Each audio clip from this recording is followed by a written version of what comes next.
Hello, hello, and welcome to Likes of AK. I'm Cha Jones. If you are visiting for the very first time, welcome to my channel.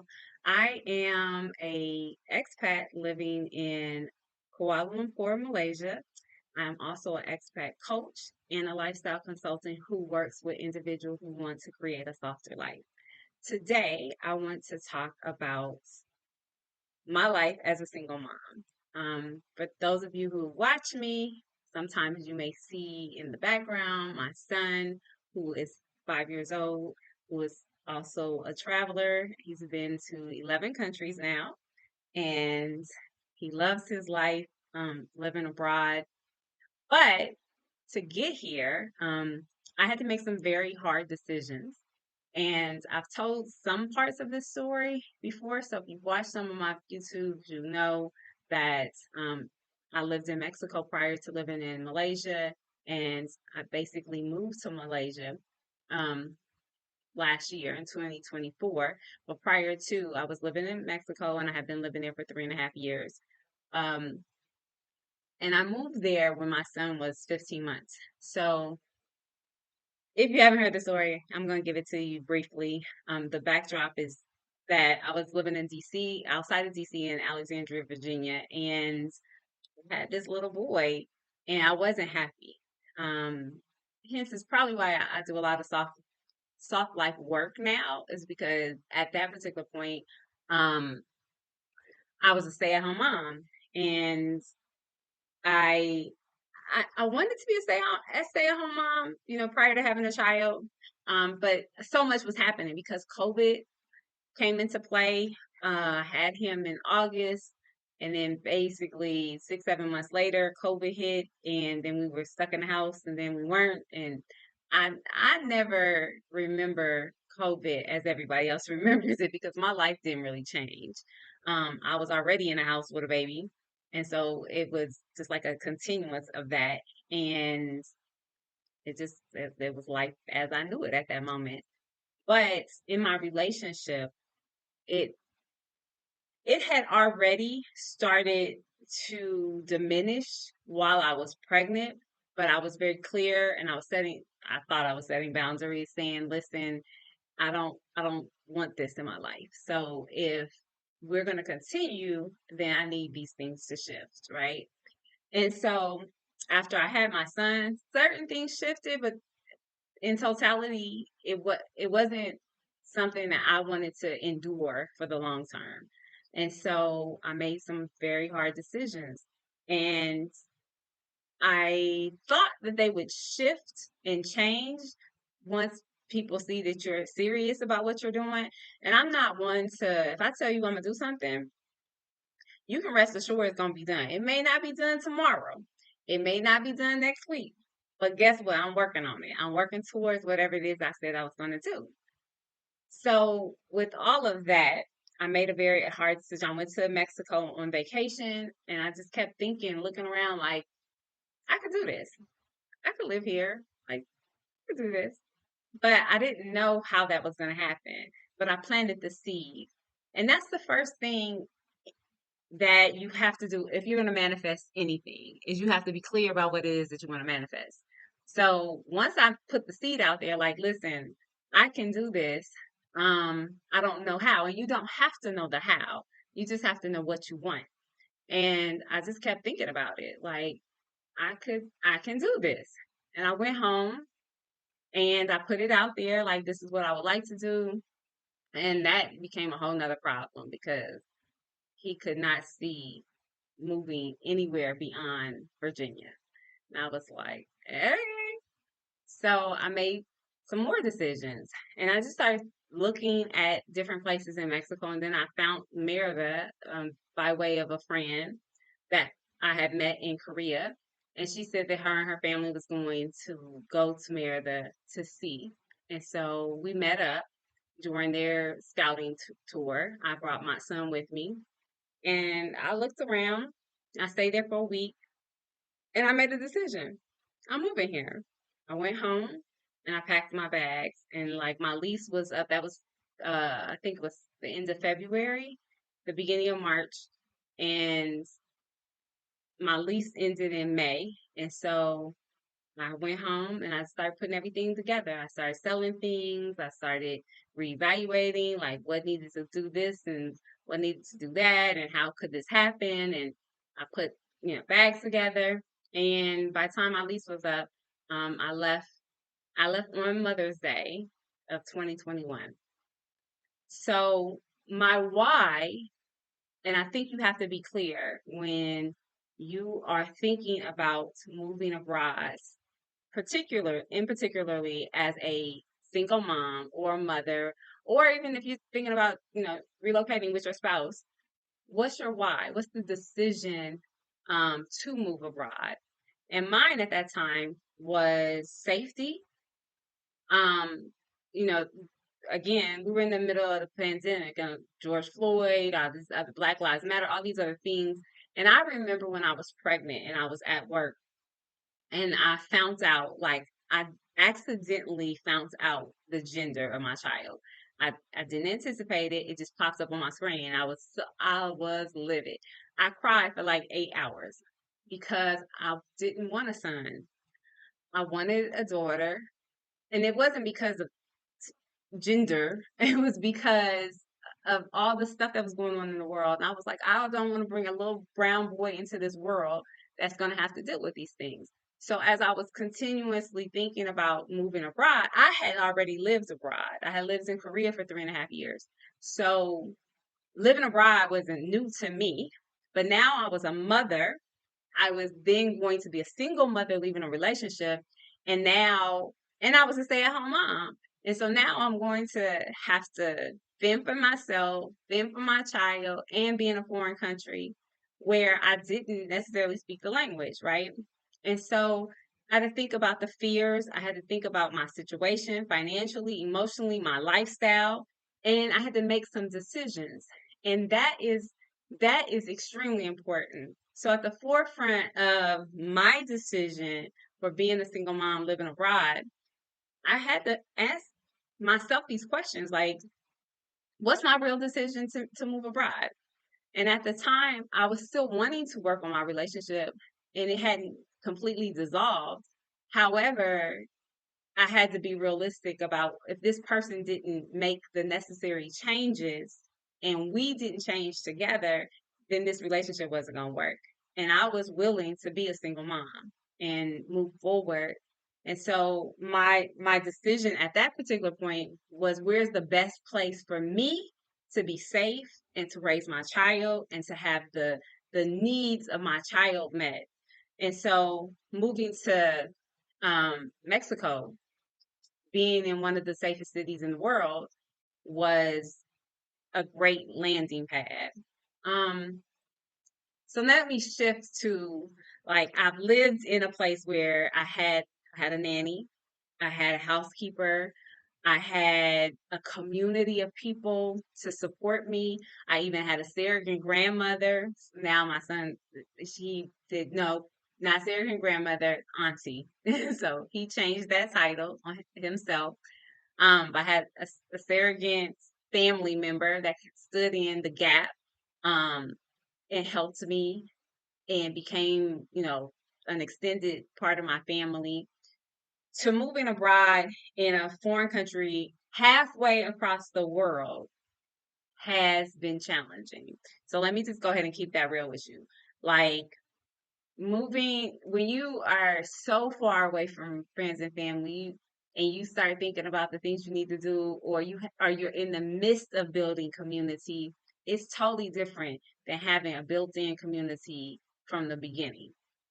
And so that has been a challenge living in Malaysia because I don't have the nanny that I had. I have a nanny that I can call upon when I need to go somewhere. I have a business event or a social event. I can call a nanny that I have a relationship with that comes in the evening and or on the weekends. But I don't have a full-time nanny. So that's the difference. And one of the reasons I don't have a full-time nanny is because so my son is now 5 and I don't know if this is my backwards thinking, but it was easier when he was a child. First of all, when I had a nanny in Mexico, my nanny went everywhere with me. So I wasn't necessarily leaving her alone with my child. If I was working, I was upstairs, she was downstairs. I can hear them.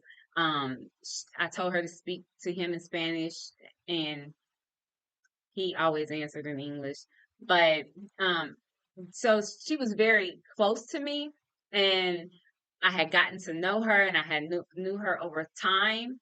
So felt very comfortable with her. So then when I extended trust and had to go places for a longer period of time, where I went somewhere at night, I trusted her, and that relationship was built upon trust, right? I built the trust. It was built into the relationship.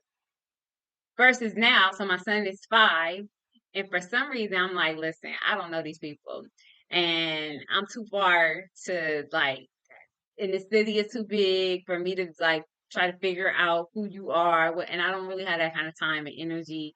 Um, because I'm doing too much, where it's just easier to take him with me to certain places. Or I do have a friend that also lives here who came from Mexico as well.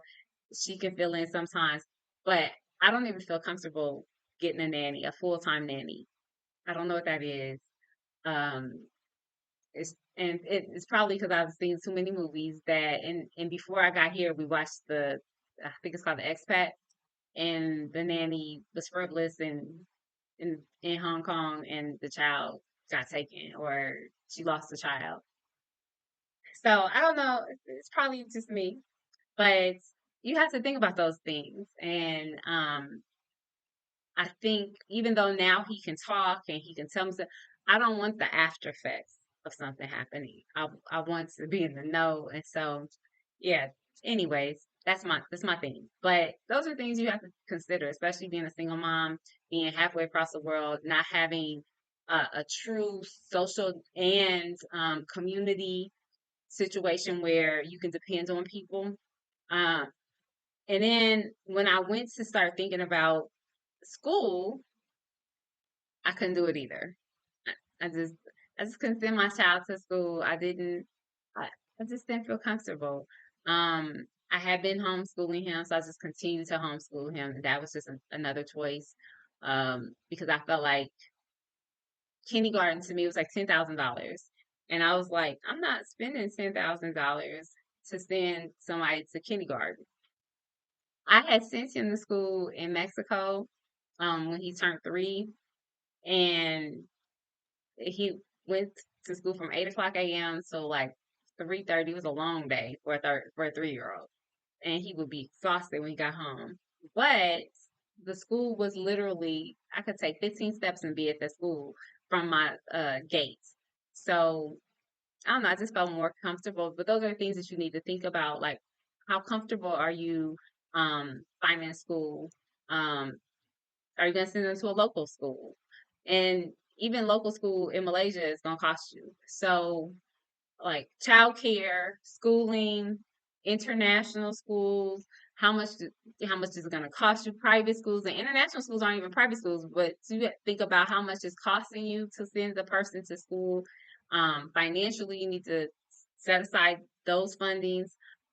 One of the things that is good in Malaysia, you can get a visa through sending your child to school. So if you don't have a visa, if you are not on a digital nomad visa or a long term visa, then by enrolling your child in school, you can get a guardianship visa. So that's something that you could think about as well. You also have to think about language barriers.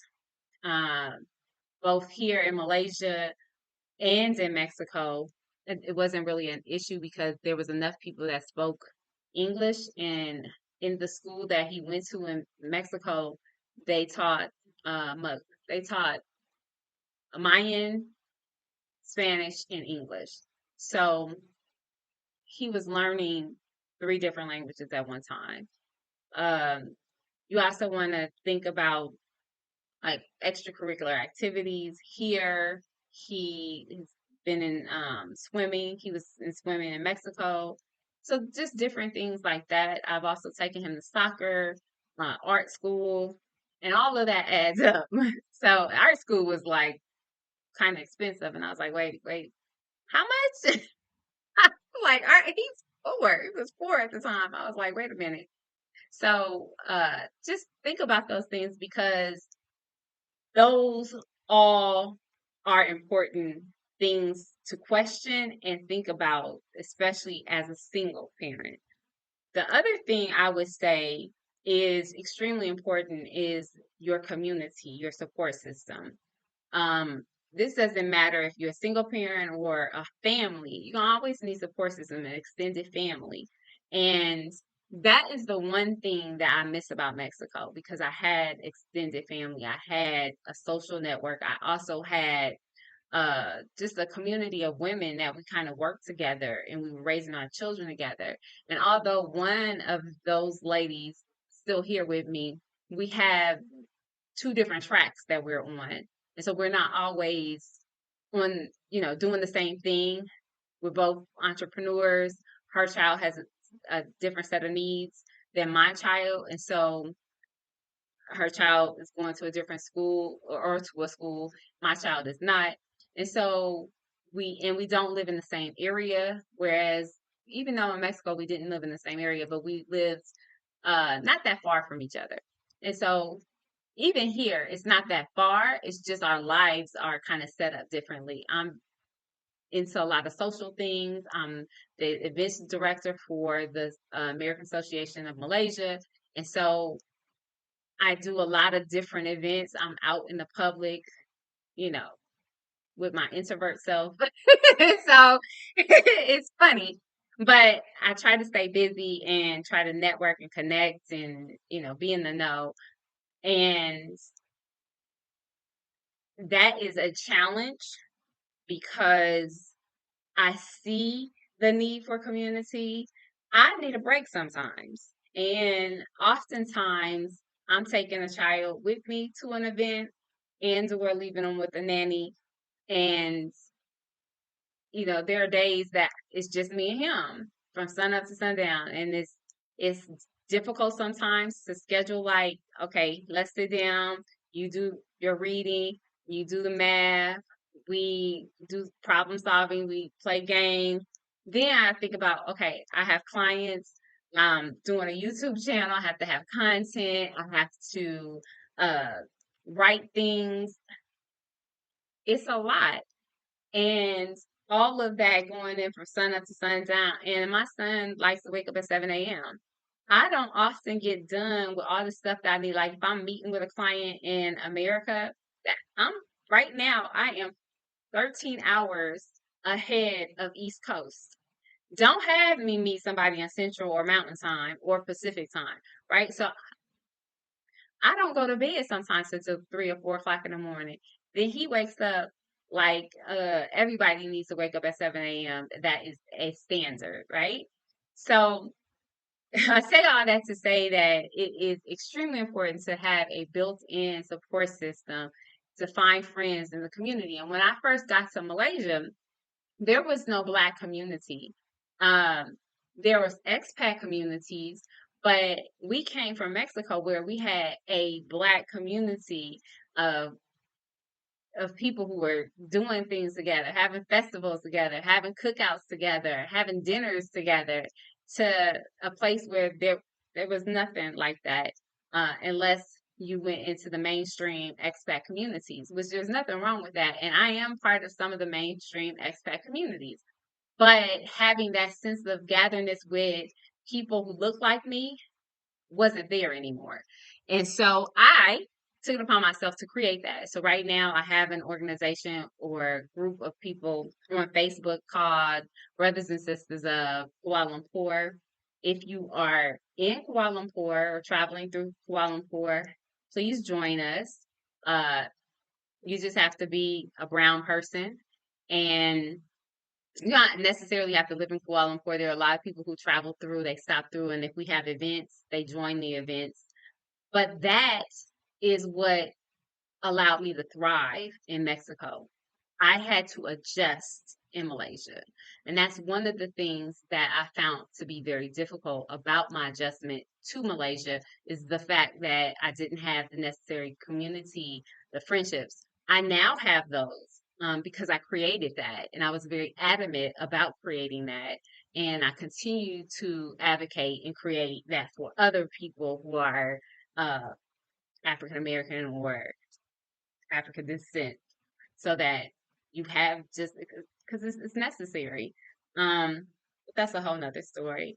Uh, but think about how you're making friends, both as a mother and as a woman, if you're a single mother, because you do need your time as an individual, because otherwise you're gonna be burnt out. And I don't live in the burnt out world. So I want you to think about what that means for you and how you're moving. Um, and you also can connect with other travelers, right? That's important as well because you have something in common.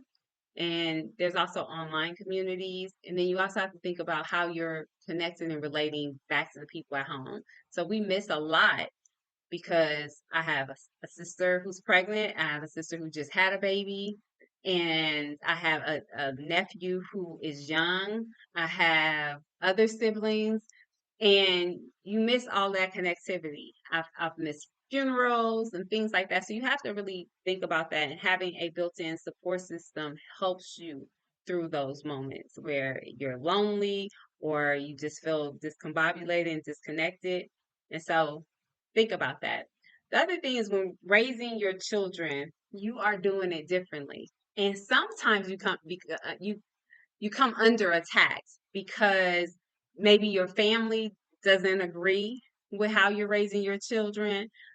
Maybe you're doing things that is unique to you and your family that wasn't how you were raised. I know in Mexico there were so many people who were doing the gentle parenting. I'm not a gentle parent. Not. I'm like, listen, let's do this.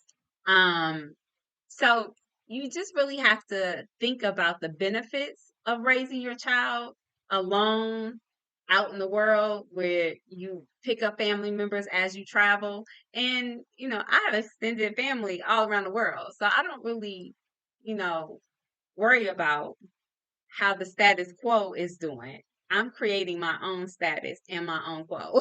So I'm not worried about that. But there are some unique benefits.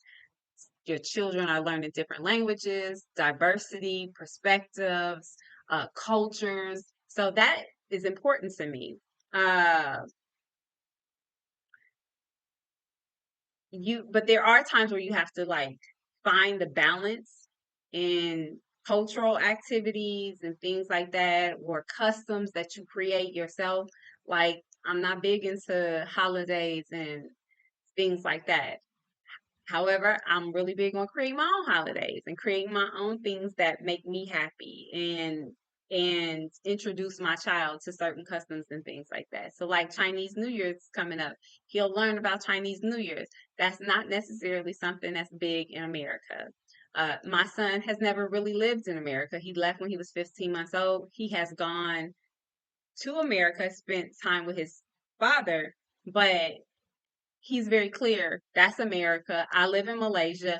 And at one point he was saying, I'm from Mexico. And I was like, but you're not from Mexico. He's like, but I lived in Mexico. And I said, you did live in Mexico, but you're not from Mexico. You're from the United States. So now if you ask him where he's from, he'll say, I'm from Virginia.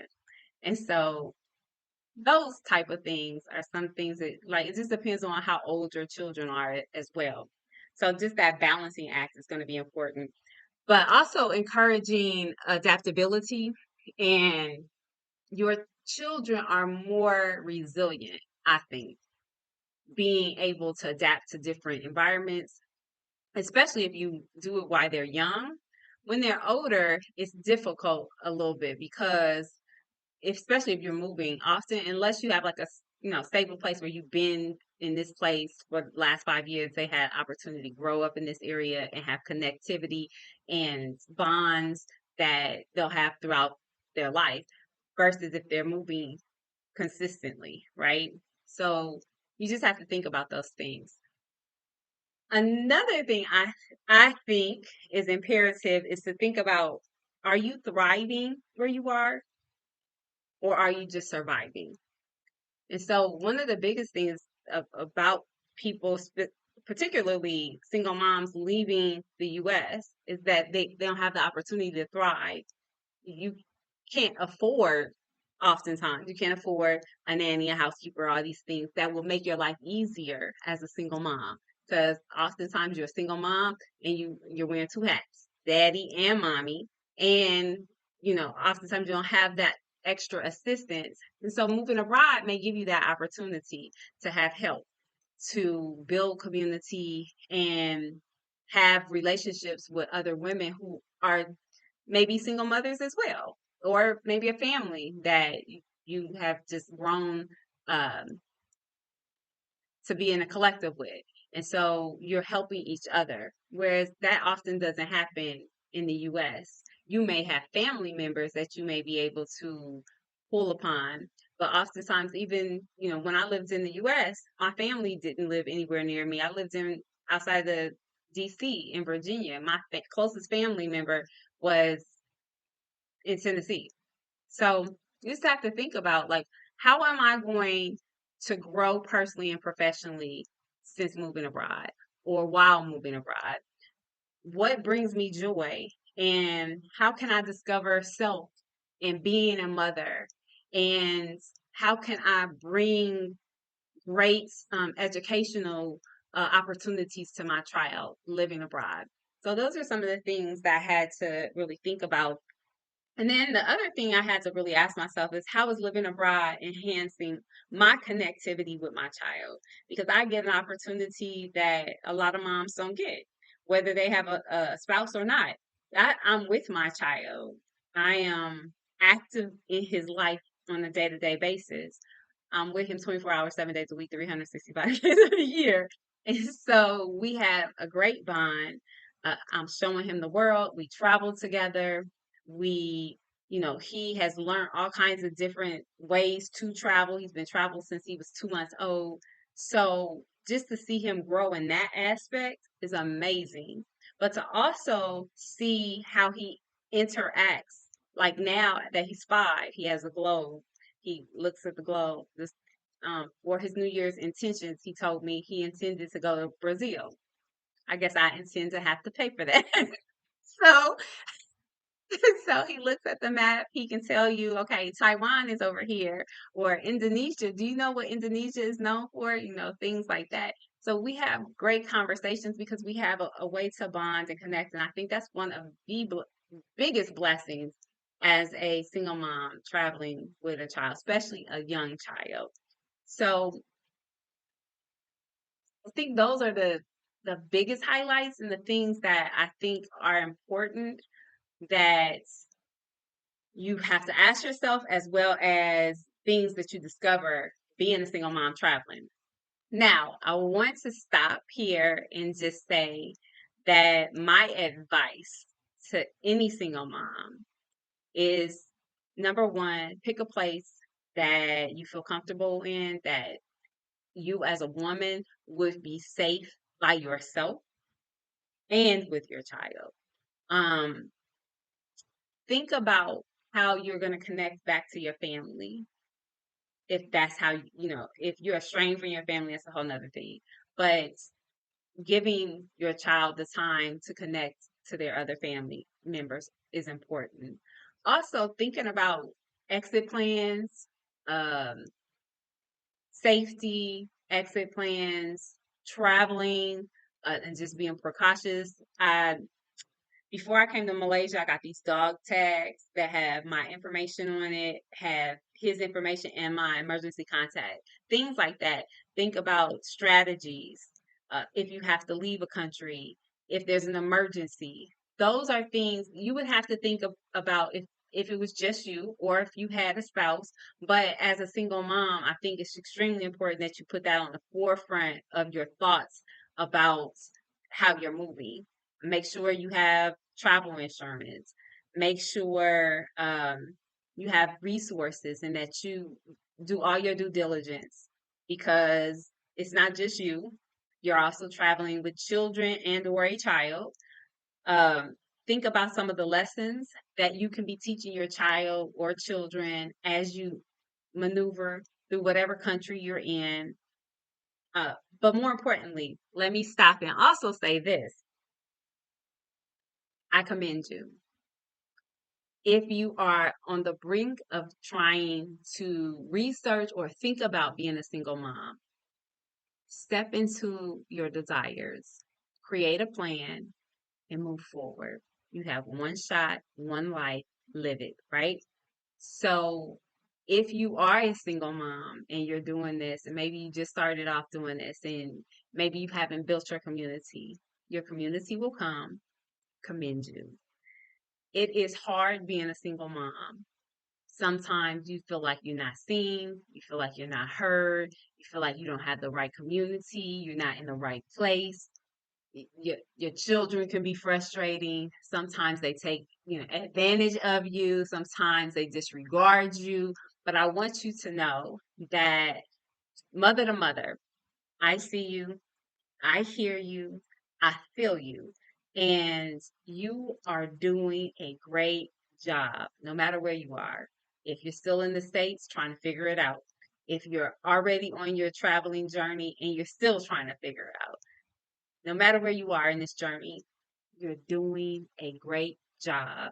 And the fact that you are considering being a single mom out in these global streets, doing it on your own, hats off to you, because that's more than a lot of people would be willing to do. Because a lot of people are struggling just to be at home, and you're taking the initiative to think about or move in these streets and do it as a single mom, traveling on your own and creating community for yourself. So, wherever you are in this journey, if you're on the brink of making a decision or you've already made a decision, I just wanted to stop by to say that it can be done. It's not always easy, but trust and believe in yourself and move forward. And don't worry about the naysayers. Sometimes you have to leave where you are comfortable to create a life that you can thrive in and that you're happy in. And so, if I can assist you on this journey, I've been an expat coach for over 15 years, and I have been working with Fortune 500 companies as well as individuals.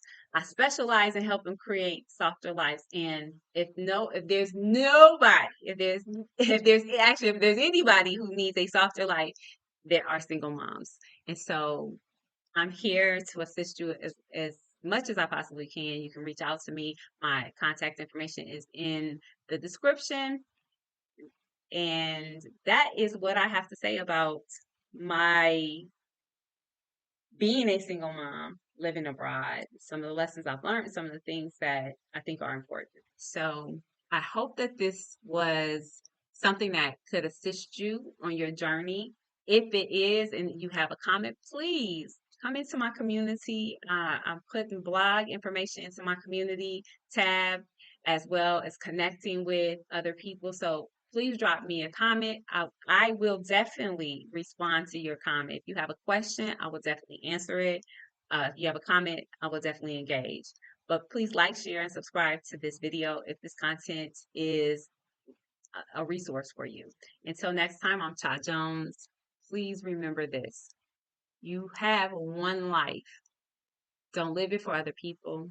Don't try to do other things that appease other people. Live your life full out for you, and all things will work out. Until next time, I love you.